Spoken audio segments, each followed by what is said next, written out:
I fancy myself a bit of an adventurer. I sail out to uncharted islands, I climb mountains and snowstorms, I walk across frozen seas and sometimes fall through them and almost die.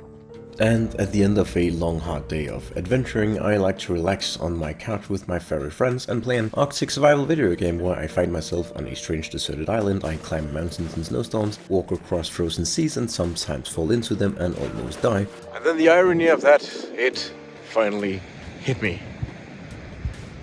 And we're gonna stop recording outside because the weather sucks and the storm's gonna come back in a second. Filming outside is such a great idea until a fucking storm rolls in. Video games are an escape, so why the fuck do I enjoy so much playing a video game that is basically just my life? I think it's because this particular game is exactly what I wanted in a game when I was a fat, unattractive incel teenager. I really loved survival games back when they were somewhat new. And I was an active member of the community of people that played all of those early access type of things that were developed and updated as time went on, including Project Zomboid back when that game was just a tech demo. But around 10 to 15 years ago, I kinda stopped playing them as I became more interested in narratively focused games again. And I think a lot of people are like me, and they used to play survival games when they were kind of shite. And now they are avoiding them because of that, and they are missing out on these absolutely stellar experiences. And this is one of the most unique games I have ever played. Not just survival games, but like unique games, period. And people are missing out on it. And I want to take you on a journey through it. So let's play some The Long Dark and see if we can make it through the experience without going into the long dark in the figurative sense, which will make sense at a later date.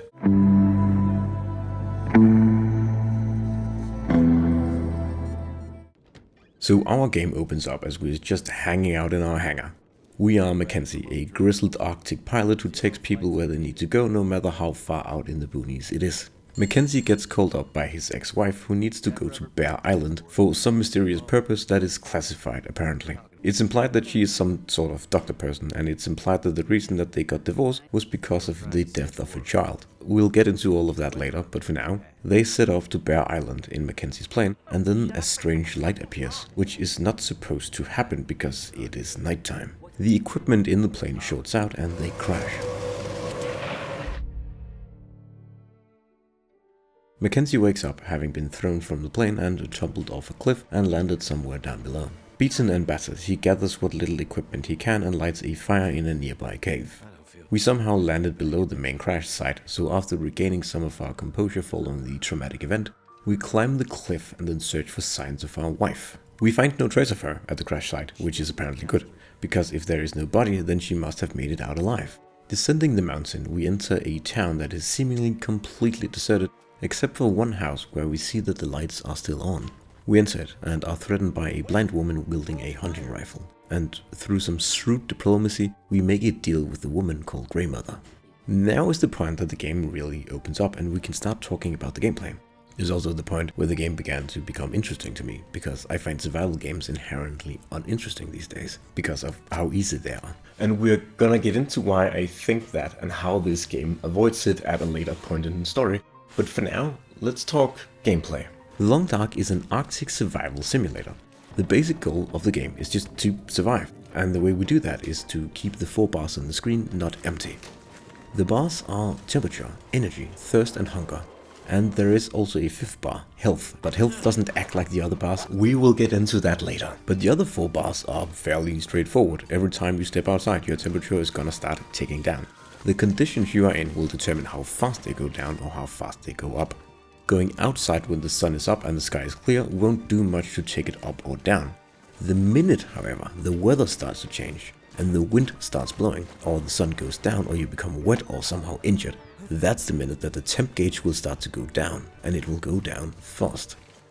Typically, what I do, like here where we are on an errand for Greymother to fill her food stockpile at the local grocery store, is that I make sure that I'm ready to step outside before I actually step outside. I make sure to be rested, have my hunger and thirst needs set, have emergency supplies ready like a bit of wood to start a fire and a tinder plug to do so, and some sort of weapon.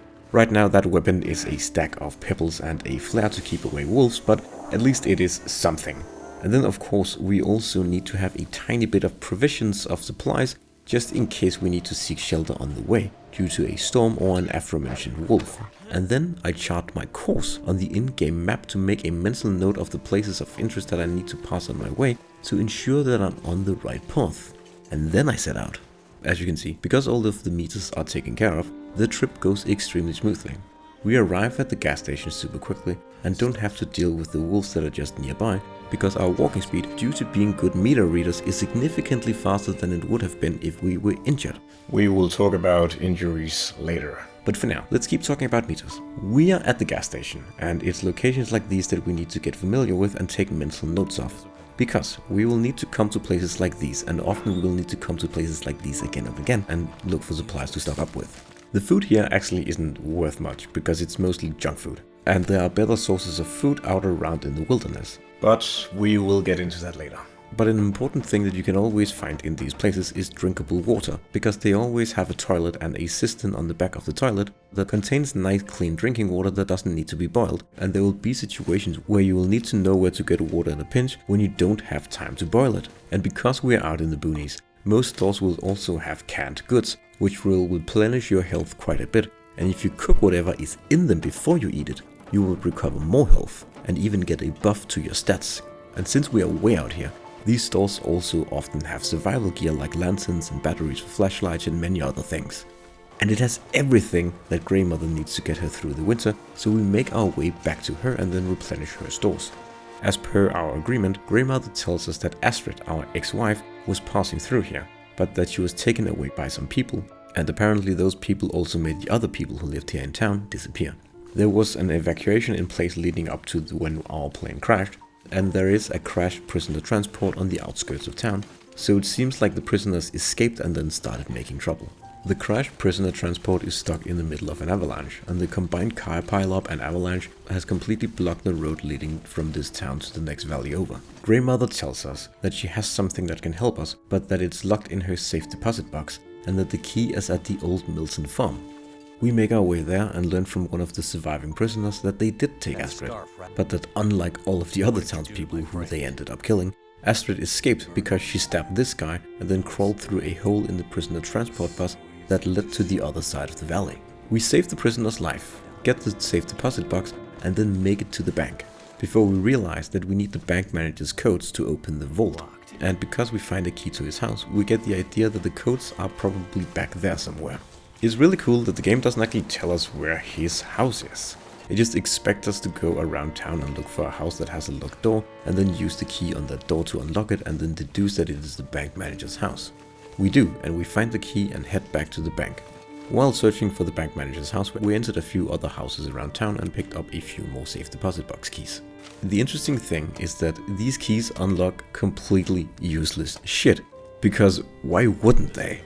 People wouldn't hide survival supplies in their safe deposit boxes for obvious reasons. They, of course, hid money and valuables, things that are completely worthless to us right now. The necklace that Grey Mother asks us to get is seemingly also completely useless because of the apocalypse. But upon returning it to Grey Mother, we learn that it was her daughter's, and that her daughter was an avid climber before she died. Grey Mother, in return for the necklace, gives us her daughter's climbing gear that we can use to scale the peak and get into the next valley.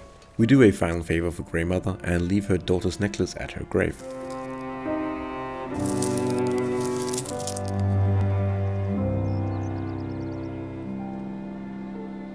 And then we rappel down a cliffside. But just as we're about to touch ground, someone cuts the rope behind us, meaning that we can't go back. Luckily, we find another rope that will allow us to send another cliff that will get us to a peak that leads into the next valley. And during that trek, we run into Methuselah, a character that we previously ran into at the gas station where we scavenge for Grey Mother's supplies. It is clear that he knows a lot more about what is going on than he is letting on. But we will get into that later. But for now, let's head through the tunnel here. As we emerge on the other side, we come across a hunter fighting a bear, and we grab the hunter's gun and fire.